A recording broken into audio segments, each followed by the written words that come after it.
Nice shot, kid. You took the cap right off that bottle. You're getting scary good with this rifle, but that's enough practice for today. Clear the chamber and pack it up. I think it's time we change up the scenery. Microtech has been a wonderful place to call home for the last week or so. I could easily justify putting my land claim here and make it a cozy little empire on a ridge on a mountain overlooking some valley, but the Stanton Galaxy is a large place and it wouldn't be fair to settle down after seeing just one planet. So today, we're making the journey towards Hurston, the smoggy jewel of Stanton. I've heard some hype about it over my Moby, and so I'm excited to see what all the fuss is about. The crew and I had a little meeting to talk about food distribution, cleaning responsibilities, and what our overall goal should be with our nomadic journey through the stars. I told them that I wanted to create a foothold somewhere in Stanton, and to bring in some extra crew with the credits that we make. They didn't seem to understand the mental stress of having a penguin, a turtle, and a houseplant was causing me. Our conversation was cut short though by a contract that came up through my Moby. Somebody needed a package picked up from an outpost, so I told the crew to strap in and get ready for landing. Given we just traveled a few million kilometers, my quantum tank needed to be filled, and I needed the credits. The oil rig is the most inviting place. The contract mentioned this place was owned by the Dusters, and I should be careful not to piss anybody off. The Dusters are kinda like me, they're pretty new to Stanton, but they've been making quite a name for themselves. People have been actively raiding their settlements for their armor, and I gotta admit, I've been guilty of a few raids myself.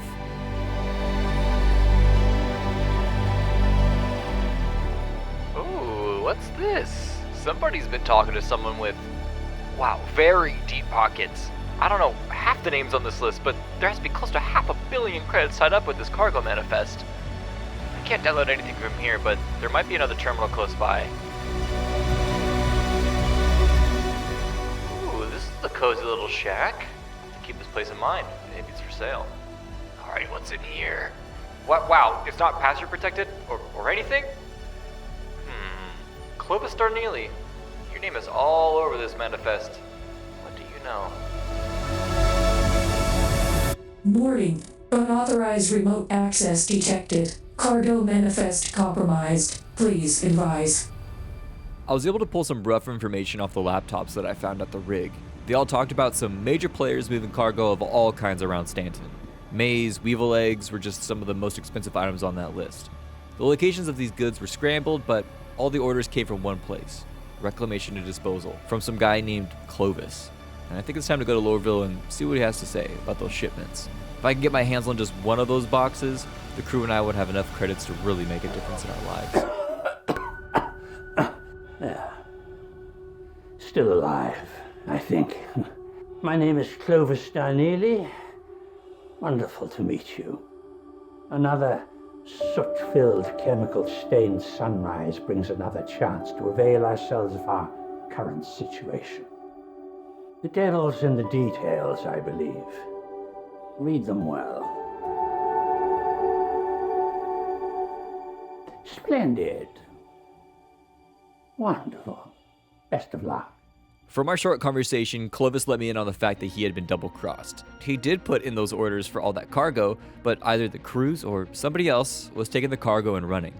And the only way that he was ever going to get his money back was pure luck of somebody just having a conscience, or through somebody like me. All I had to do was recover some experimental tech that would help zero in on the cargo. And once I found the cargo, I could take whatever would fit into my ship as a bonus. The scanner Raptor is on a satellite which just coincidentally went down nearby. I just hope that the tech survived the crash.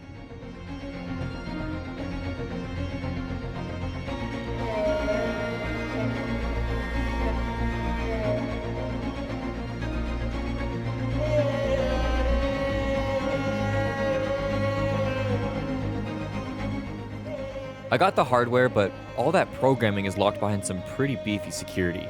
I'm going to need to crack this before I can slot it into my ship's scanners. As I was about to leave this crashed satellite, my helmet's communicator was picking up some strange readings somewhere deeper in the wreck.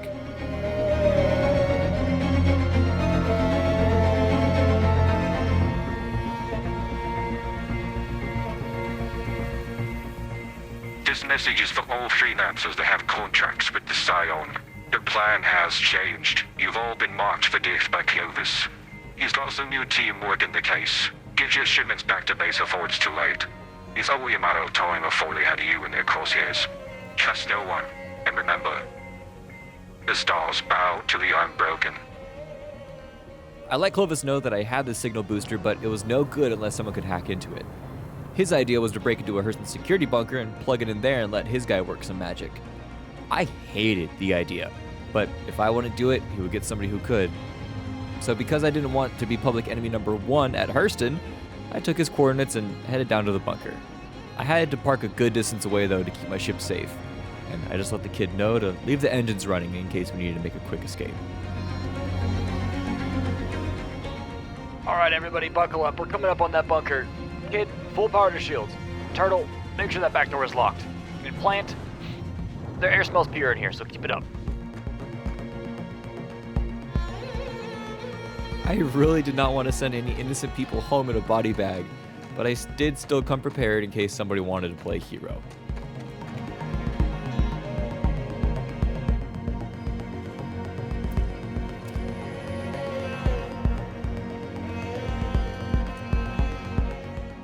This bunker had pretty light security, so I easily snuck past everyone and got into the server room. This place is a data gold mine. If Clovis wanted data instead of smuggled cargo, this would be the place to go. But I'm here for one very specific reason. And once I gave system access to Clovis's hacker, he went straight to work, taking down the security on this tech so I could put it in my ship and use it. And this guy worked fast too. Thank God, because I did not want to be trespassing all day in this bunker.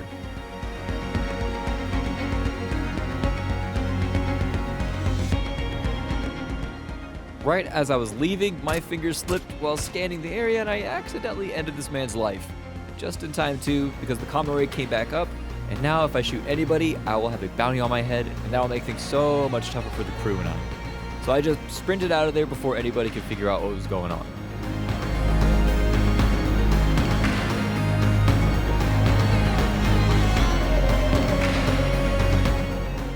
I do have to say that I think everything is coming up cozy. I'm alive, the crew's safe, I have a new fixture that gives me contracts, and I potentially have a way to hunt down high-value criminals and their cargo holds. The only thing left to do was to get as much distance as possible between me and this bunker. I needed to slot in the scanning blade before any of the crooks jumped to a new system.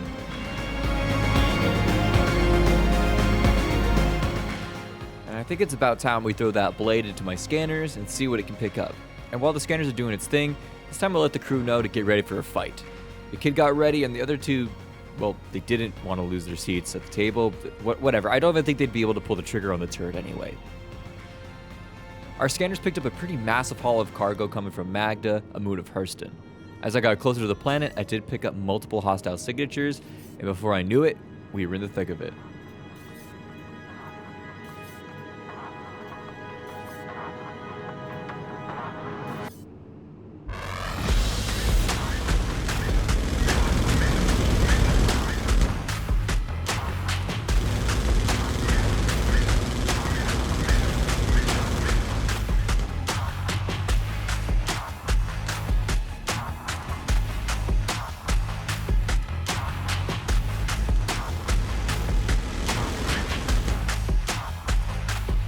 With the bounties taken care of, I went straight to scanning their cargo holds.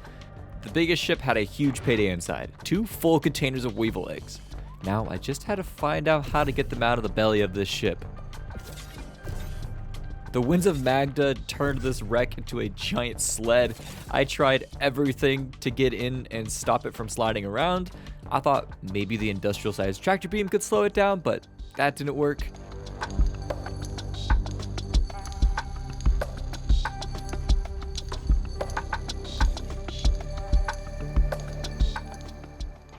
Eventually I gave up and decided to pull some risky maneuvers in my ship to try and get a good angle on these containers. Alright, kid, hold her steady. Whoa, I said hold her steady! Dangerous back here.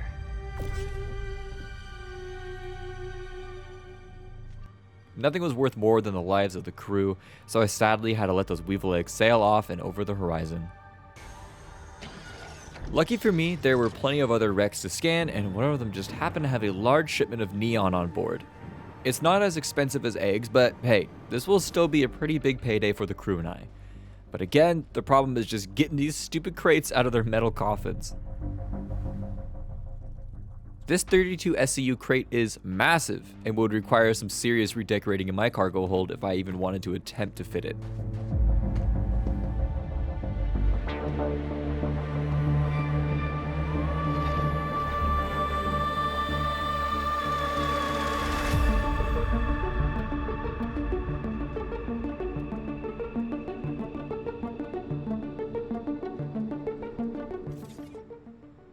She's tight like spandex, but hey, she fits.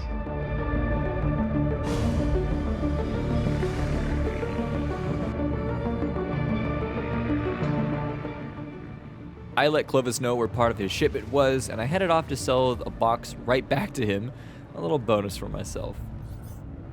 These locations where you can sell illegal cargo are usually popular spots for the smooth-brained citizens to hide out and jump people like me. And I saw a C2 parked on the other side of the junkyard, but I noticed that it was tagged for removal, so I knew that the owner wasn't close by. But I still wanted to be careful. People could be hiding anywhere, and I don't want to risk losing the cargo or my ship. I did get very lucky and didn't run into any opposition, and the sale went perfectly. I actually sold that one box for $285K. I was happy, Clovis was happy, and the crew was going to be very excited about their new financial gain. I just won't tell them how we got rich. I don't think they'd understand the moral gray area that I'm currently in. So we spent the rest of the night talking about how we felt about Hurston until I took one too many sips from my flask and fell asleep.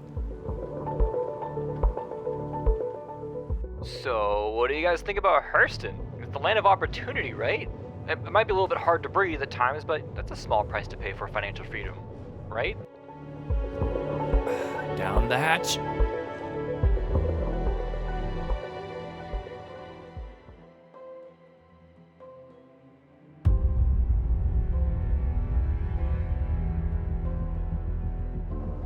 Sir, I have been tracking this cozy crew as you requested.